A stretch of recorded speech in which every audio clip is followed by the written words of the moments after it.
welcome to Fun with Adrit. Hello friends, আমি হলাম অদ্রিত। অনেকদিন পর একটা ব্লগ আনছি।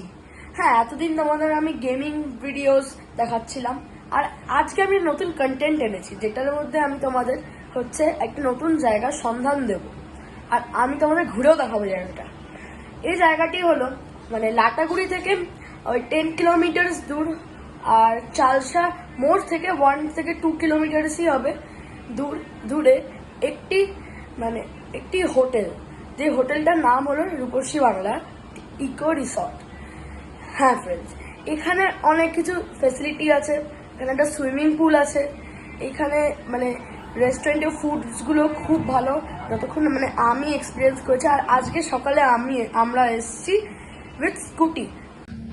আজকে ঘুরতে ঘুরতে চলেই আসলাম লাটাগুড়ি, আমাদের খুব পছন্দের জায়গা। এবং জাস্ট এই আশেপাশে ঘুরতে ঘুরতে আমরা রূপসী বাংলা রিসর্টে এসে উপস্থিত হয়েছি। এবং পেছনে জাস্ট দেখুন কি সুন্দর রাজহাঁসরা ঘুরে বেড়াচ্ছে। নিরিবিলি মনোরম একটা পরিবেশ, যেখানে সবুজে সবুজে চারিদিক ছড়িয়ে আছে। জাস্ট অসাধারণ একটা পরিবেশ অনুভব করি। এবার আমি আপনাদের এক্সপ্লোর করাবো রূপসী বাংলা রিসর্টটিকে। ফ্ল্যাশব্যাক। আমরা আমাদের যাত্রা শুরু করেছিলাম 7টার সময়, আর আমরা প্রথমে গন্তব্যস্থল ধরেছিলাম গাজলডোবাতে, যেখানে দারুণ ভিউ দেখা যাচ্ছিল পাহাড়ের। তারপরে আমরা ক্যানেল রোড ধরে সোজা চলে গেলাম লাটাগুড়ির উদ্দেশ্যে, আর ভিউটা দারুণ ছিল। আমরা ফাইনালি লাটাগুড়িতে পৌঁছে গেছি। কি খাচ্ছ অদ্রিত? ল্যাংচা, আমার ফেভারিট। এখন এখানে দেখলাম আমি একটা নতুন এরকম হয়েছে, সব জায়গায় এই ট্রেনটা চলছে যে আই লাভ লিখে ওই জায়গাটার নাম। এখানেও হয়েছে আই লাভ লাটাগুড়ি। আমরা এর আগের বারে যখন এসেছিলাম এসব ছিল না, তখন আই লাভ মূর্তিটা দেখেছিলাম। হ্যাঁ, আর গাজলডোবার সামনে একটি নতুন ট্যুরিস্ট ব্রিজ হয়েছে, তার কিছু তথ্য আমি আপনাদের সামনে রাখলাম। এই ব্রিজটি হলো সেম ক্যানেল রোড ধরে গেলে আপনারা পৌঁছে যাবেন। আর এই ব্রিজটির ডিজাইনটা আমার খুব সুন্দর লাগে।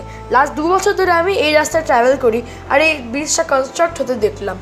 আর ফাইনালি ডিসেম্বরে 2023 তৈরি হয়ে গেছিলো, আর আমরা তারপর নেক্সট গন্তব্যস্থল লাটাগুড়িতে পৌঁছে গেছিলাম।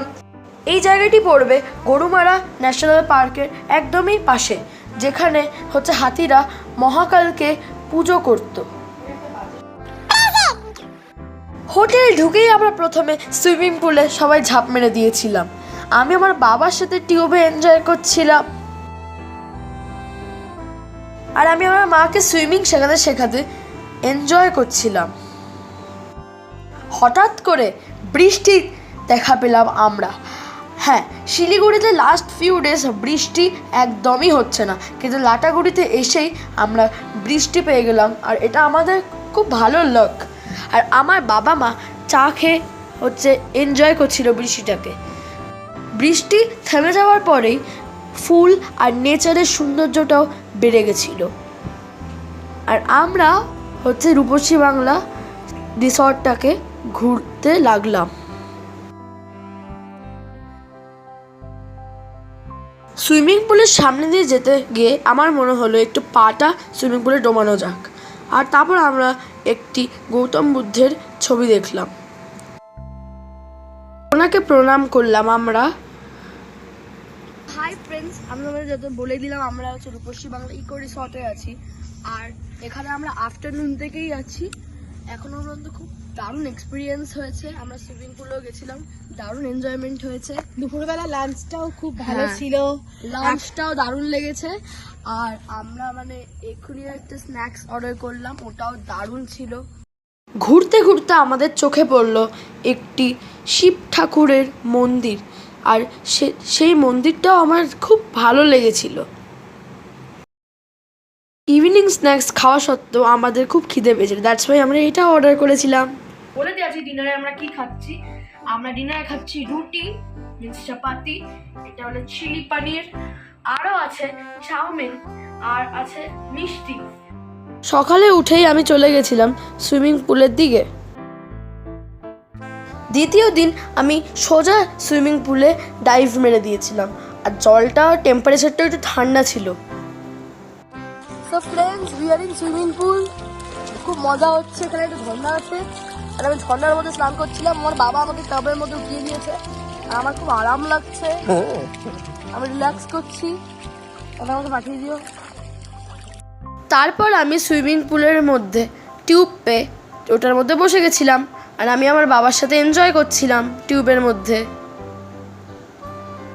সুইমিং পুল থেকে বেরিয়ে আমরা ডাইরেক্ট ব্রেকফাস্ট খেতে বসে গেছিলাম। তারপর আমরা সুইমিং পুলের সামনে গিয়ে কিছু পিকস নিয়ে নিয়েছিলাম, কারণ সুইমিং পুলটা খালি ছিল আর খুব সুন্দর লাগছিল দেখতে। এরপর ছিল ফেরার পালা আর আমরা প্রথমেই চলে গেছিলাম মূর্তি নদীর সামনে। তারপর আমরা লাটাগুড়িতে একটি বিখ্যাত মিষ্টির দোকানের সামনে এটা খেলাম। আর তারপর আমরা যখন ফিরছিলাম একটি শর্টকাট রাস্তা ধরে, আর সেই রাস্তাটাই এরকম ছিল, পুরো বালিতে ভরা এবং পুরো গ্রাম্য এলাকা, যেটি ছিল ক্যানেল রোড, পাশে পুরো ক্যানেল। আর আমার বাবার নামতে খুব অসুবিধা হচ্ছিল, কিন্তু এটা খুব অ্যাডভেঞ্চারাস একটা জায়গা। যারা 2 হুইলার্স নিয়ে আসছেন তারা অবশ্যই এই রাস্তাটা একবার না একবার ট্রাই করতে পারেন, কিন্তু যারা 4 হুইলার নিয়ে আসছেন এই রাস্তাটা ইম্পসিবল আসা। ফেরার পালা আর এই রাস্তা দিয়ে আমরা ফিরছি। এটা খুবই একটা শর্টকাট রোড, গজালডোবা টু লাটাগুড়ি। এই রাস্তাটা 4 হুইলার আসবে না, তবে এইসব রাস্তাগুলো সত্যি মানে একটা অ্যাডভেঞ্চারের রাস্তা, প্লাস এখানকার প্রকৃতি অসাধারণ। তো এবারে আমরা শিলিগুড়ির দিকে ফিরে যাচ্ছি গজলডোবা হয়ে। এটি ছিল ধরেলা অ্যাডকোয়েটের ব্রিজটি। বন্ধুরা, আমরা আমাদের বাড়ি 3টের সময় পৌঁছে গেছিলাম আর আজকের ভিডিওটা এইটুকুই। বাই।